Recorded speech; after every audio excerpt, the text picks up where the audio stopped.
If there was ever a movie that I should have watched more as a boy, it would have been Pinocchio. Now let me explain my reason why in this video review today.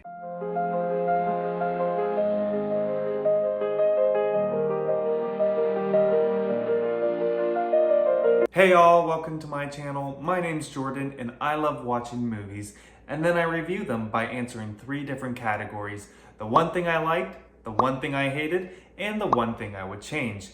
And today's movie is Pinocchio. Okay, before I forget, I do have an exciting announcement. I just purchased some lav mics, so the sound should be a little bit better, so be looking out for the next few videos. It should come soon. I'm excited because it's just gonna give you guys a better viewing experience. Go grab your popcorn and candy and let's dive on in. Pinocchio is about a woodscraftman named Geppetto who wants a boy in real life. He wishes upon a star and then guess what? The blue fairy just shows on up. She grants his wish because he wished upon a star. So Pinocchio comes to life. The blue fairy promises Pinocchio that he can become a real boy if he proves that he can demonstrate having valuable traits. So the rest of the movie is Pinocchio facing certain choices that test his character. The one thing I liked about Pinocchio was all the traits that it was trying to convey in the movie. I think this movie is great for all little boys to watch. I'm a real boy! And girls, I didn't forget y'all. So while the messaging was more upfront in this movie, it did feel natural, and here's why. The reason why it felt natural is because it was all about Pinocchio trying to prove that he is worthy of being a real boy. And we aren't born with these traits and values. We need to be taught them, and then we need to practice them. And Pinocchio fails this many times. He ignores Jiminy Cricket's warnings, and then what happens?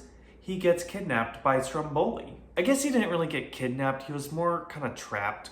He volunteered to go and then he just couldn't leave.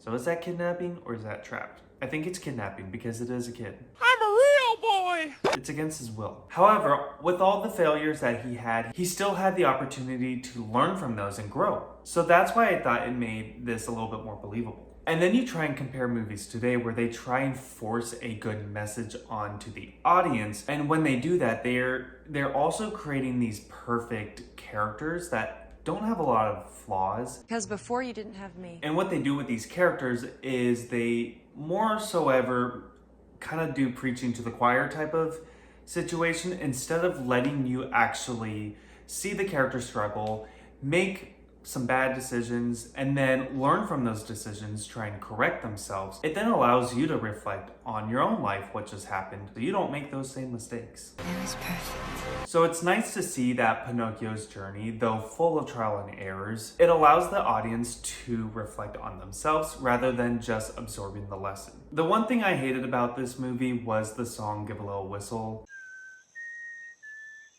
It's honestly forgettable. The melody's just not that good. I didn't like it. Even though I was writing this script, I still had to look it up on Spotify because I kind of forgot the name of the song or what it was. I mean, compared to the other songs in this movie, it was so forgettable. You don't even hear it in any of the Disney theme parks. Growing up next to Disneyland and doing the Disney College program, I can confirm that I never heard this song in the parks. You hear the other songs like Hi Diddly Dee, I Got No Strings, If You Wish Upon a Star, like all those songs, you hear them in the parks all the time. Anyways, I don't really have a major critique about this song. It's more just I didn't like it, so, and you know what, that's okay. I don't need to have a huge discussion on why I didn't like it. Sometimes you just don't like things. The one thing I would change about this movie is incorporate more Pinocchio line in the movie. Though it's been a long time since I've seen the movie the first time. Coming into this round, I just assumed that he was lying a lot more since it's his most recognizable trait, but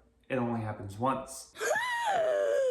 And it's with the blue fairy. And the problem I had was he didn't lie before, nor did he lie after. And when he was lying, it wasn't really a huge threat. I mean, the blue fairy was gonna help him anyways. She's so kind. He was kind. So for this being such an iconic part of Pinocchio, I just wish it played a bigger role. An example of this would be when the fox tries to get Pinocchio to go over to Pleasure Island.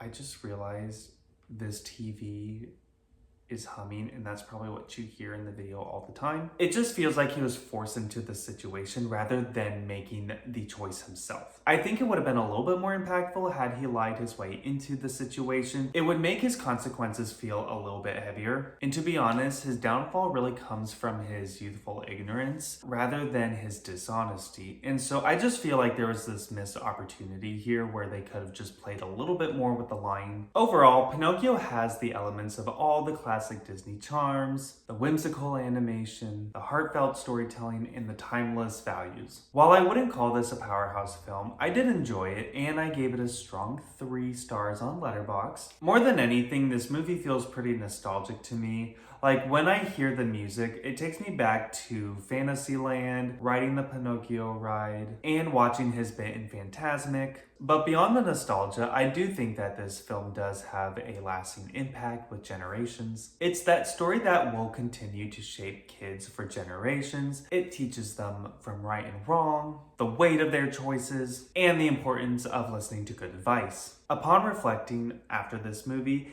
it definitely made me wish I watched this more as a kid so I can, learn some of those values. Not that my mom didn't teach me them. She totally did. Love you, Mom. So, are there any changes that you would like to make in this movie? Drop your thoughts below. I want to hear all about it. If you do like honest movie reviews, go ahead and subscribe to my channel. I post videos every Wednesdays and Saturdays, and if you hit that bell, you'll be notified so you don't miss a video. Also, I want to know, what do you want me to review? Drop your suggestions in the comments, or I might just be watching movies I want to watch, and I might just have to review Cat in the Hat. Oh yeah! Also, if you do want a sneak preview of some of the movies I might be reviewing, go ahead and follow my Letterboxd. I'll drop the username in the description below. But that's it for today. So go ahead and stock up on your popcorn and candy, and I will see you in the next review. Oh yeah!